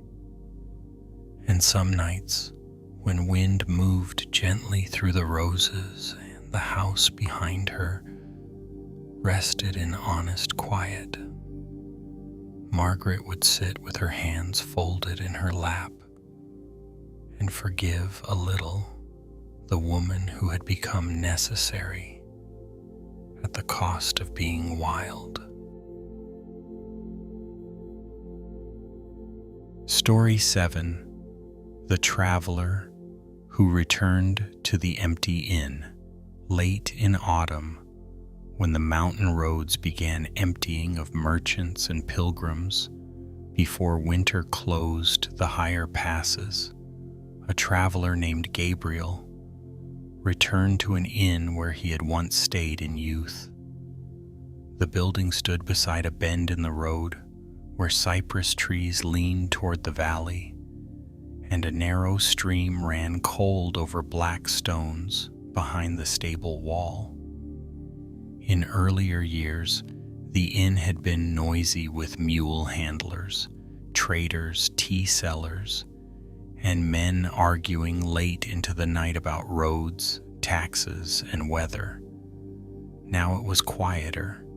The signboard had been repainted twice. One wing sagged slightly.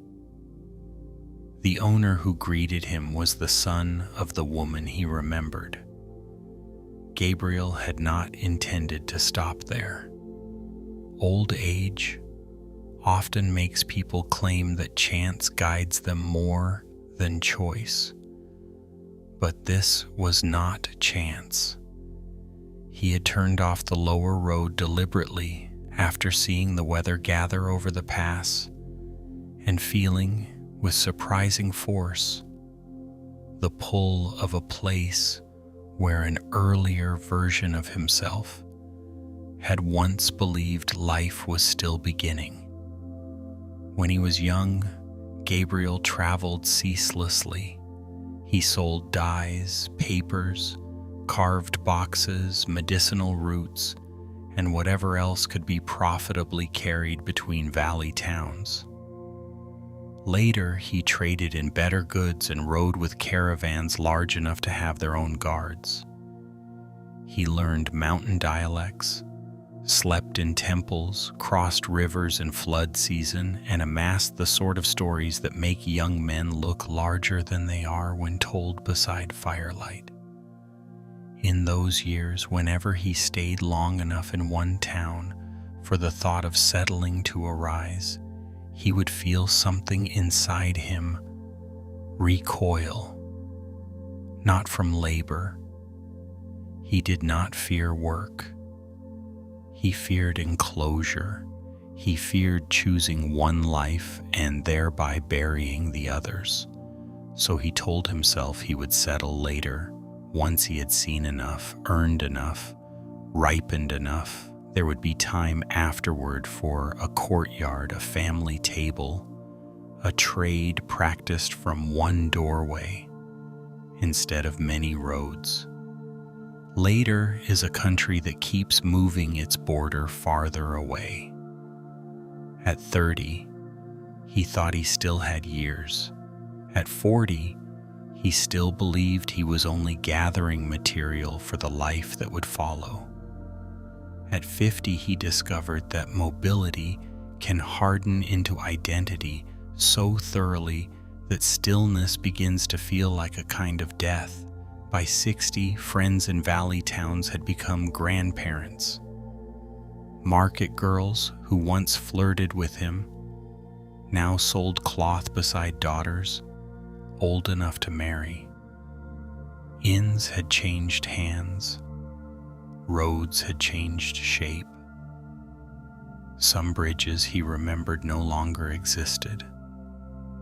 Gabriel never became poor. This mattered, though not in the way he once imagined. Because he was competent, adaptable, and not without charm, the road rewarded him sufficiently. He ate well enough, slept warm often enough, and learned how to move through the world without belonging deeply anywhere. For a long time he mistook this for freedom. Only in older age did he begin to feel the shadow side of such a life. Freedom without rootedness can leave no witness behind. He had known many people, but few had memorized the sound of his evening footsteps.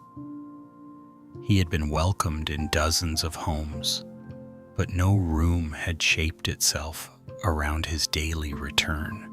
There was no chair worn by his weight over years, no garden changed under his hand season after season, no child who could say with certainty which stories he repeated when tired. One winter in a town near the southern pass, he fell ill with a fever and spent 8 days in a boarding house room, listening to other people move through the corridor. It was not the pain that frightened him. It was the possibility of vanishing inside a rented bed while snow gathered outside and no one in the world would know which version of his life he had meant to live after all the roads ended. He recovered, but the fear remained.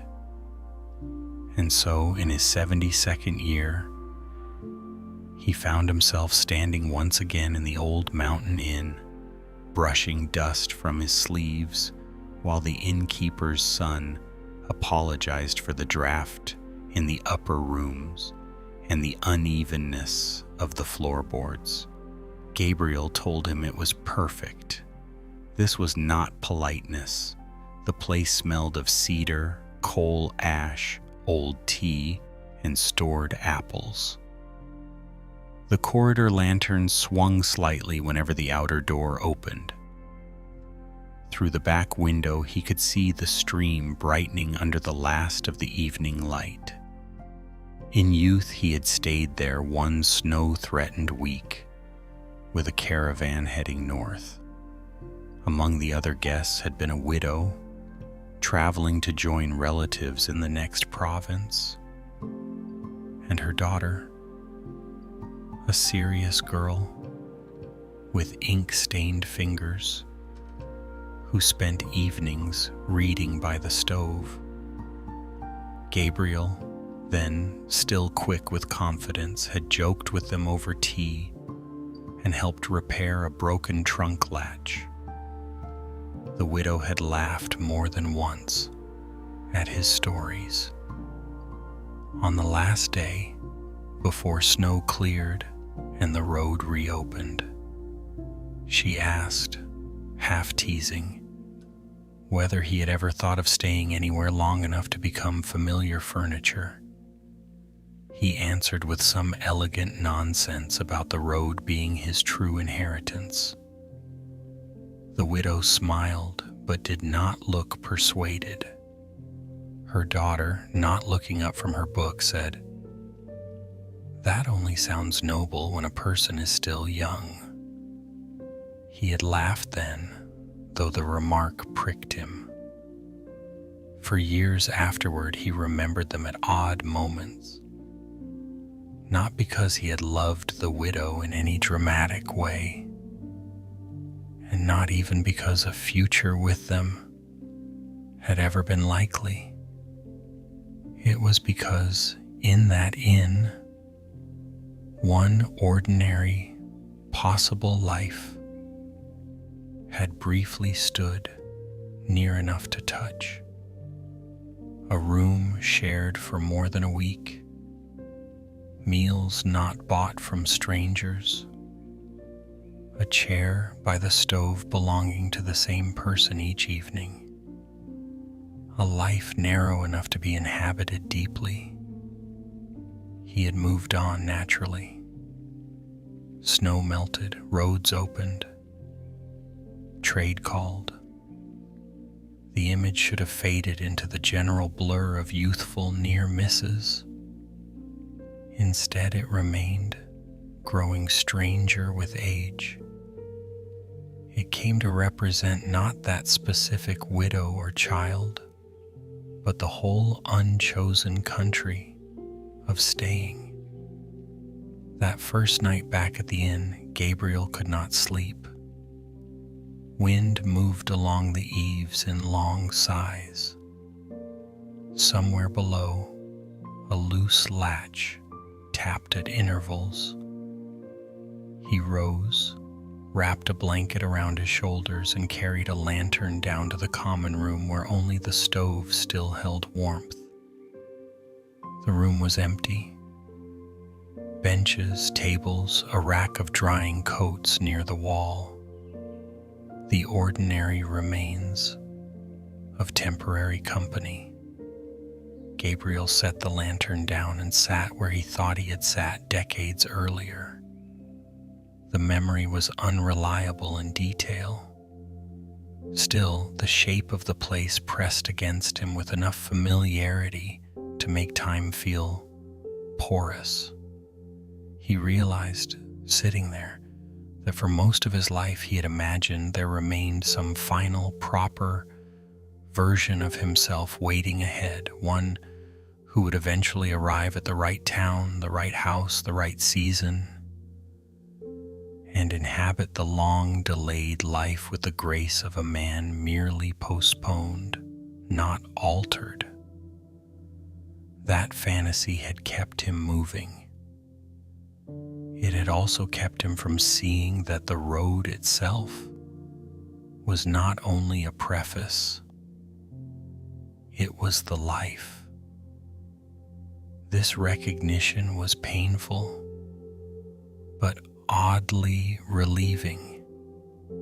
There was no perfect remaining future to reclaim, no untouched self waiting at the end of the map like an inheritance uncollected.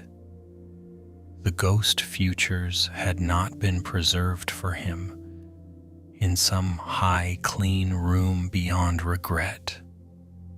They had aged too.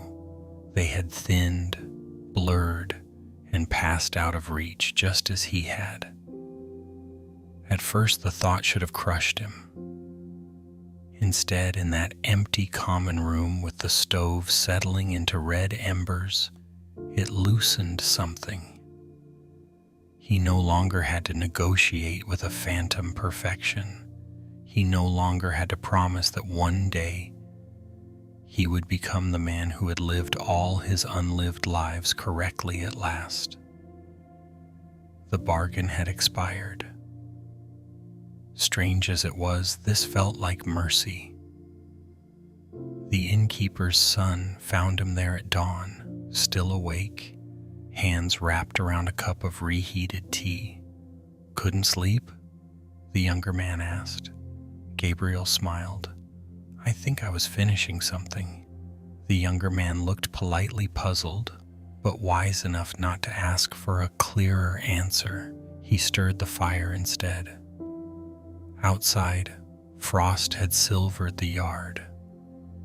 A mule stamped in the stable. The stream behind the wall ran on, cold and indifferent, as if no human had ever mistaken motion for destiny. After breakfast, Gabriel did not rush to leave. He walked the road bend above the inn, where cypress roots split the stone edge, and the valley opened in layered gray-blue distance.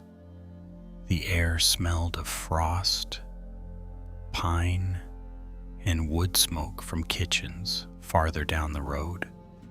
He stood there a long time, not trying to summon youth, not trying to decide whether he had wasted it. He thought of the many selves he had once believed were waiting. The settled merchant, the husband, the keeper of a small courtyard shaded by persimmon trees, the man whose evenings were familiar to others. None of them had come fully into being, yet neither had his actual life been empty. It had held weather, roads, language, narrow escapes, open horizons, and the rough, imperfect freedom of a man who kept moving partly from hunger and partly from fear. For the first time, he let both truths stand side by side. By noon, he returned to the inn and paid for another night. The innkeeper's son looked surprised. The weather might still clear enough for the lower road, he said. Perhaps, Gabriel replied, but I am in no hurry to outrun myself today. That afternoon, he helped mend a broken stable hinge. In the evening, he shared chestnuts with 2 mule drivers delayed by frost. He told a shorter story than he once would have told and listened longer. Before sleep, he stood at the window of his room and looked out over the yard where lantern light rested on old boards, hoof prints, and the first thin skin of ice along the trough. He understood then that peace was not the recovery of the perfect unlived life. It was the first quiet moment in which he no longer needed to chase it. The next morning, when he finally took the road again, it was not with the feverish hope of making up for everything. It was only with a quieter gait and a lighter inward weather, as if some demanding companion had at last stopped insisting on being met farther ahead. The mountains did not open, music did not swell, frost melted from the grasses in ordinary silence. But as Gabriel walked beyond the bend and the inn disappeared behind the cypress line, he felt the unlived lives still near him, no longer as judges pacing at his side, but as figures receding gently into morning mist. And for the first time in many years, he did not turn around. Now the night is very still. The doors of those other lives may still remain somewhere within you. The unopened letter, the boat before dawn, the child never held. The school gate passed in silence, the unwritten work, the younger self who once moved through the world with more weather in her blood, the house that was never built, the room never shared long enough to gather your footsteps into its floor. They are not unreal simply because they never happened. The heart knows how to grieve possibility as deeply as fact, sometimes more deeply. What did happen can be touched, named, buried, remembered. But what never happened has a way of staying unfinished inside us, moving softly through the dark, asking who we might have been if fear had loosened sooner, if duty had weighed less, if time had waited, if love had taken another shape. Tonight, you do not have to answer every one of those questions. You do not have to stand trial before your ghost futures. You do not have to persuade the unlived selves to forgive you before your body can rest. They may remain near for a while. Let them sit at the far edge of the room like old companions you no longer need to argue with. Some of them may have been beautiful. Some might have broken your heart in different ways. Some might have spared you from sorrows you now know too well, but none of them can breathe for you tonight. None of them can lie down in this bed, under this roof, inside this tired and faithful body that carried the life that did occur. So come back gently to the one life still warm enough to hold, the life that stayed, the life that bent under weather, under fear, under love, under duty, under lateness, under all the imperfect pressures that shape a human fate. The life that may not match the old dream, and yet has still been touched by kindness, by labor, by longing, by moments of beauty, too small for memory to have honored properly at the time. If you can, forgive not only what you chose, but who you were when choosing, young, divided, burdened, uncertain, needing to survive. Human inside time, human inside limits, human where no path could keep every door open forever. There is sorrow in that. Let there be sorrow, and let there also be a little mercy. The unlived lives may walk beside you for many nights still, yet perhaps they do not need to be enemies. Perhaps they can become witnesses instead, quiet figures at the edge of sleep, reminding you only that the heart was once wide enough to imagine many worlds. And now, having imagined them, having mourned them, you may let them soften into the dark.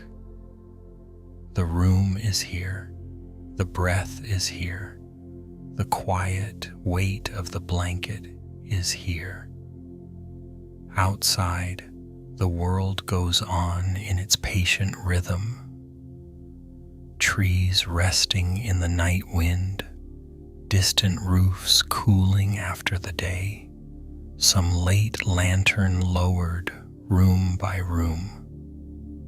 You do not have to become the lost life in order to lie down in peace. You do not have to gather every abandoned self back into your arms before sleep will come.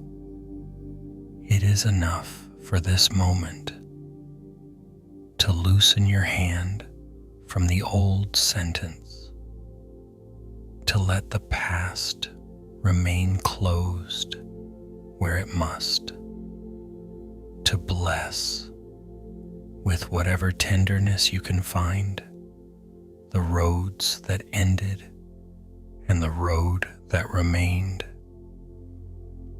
And then slowly, as if lowering a lantern into still water, to rest. Good night.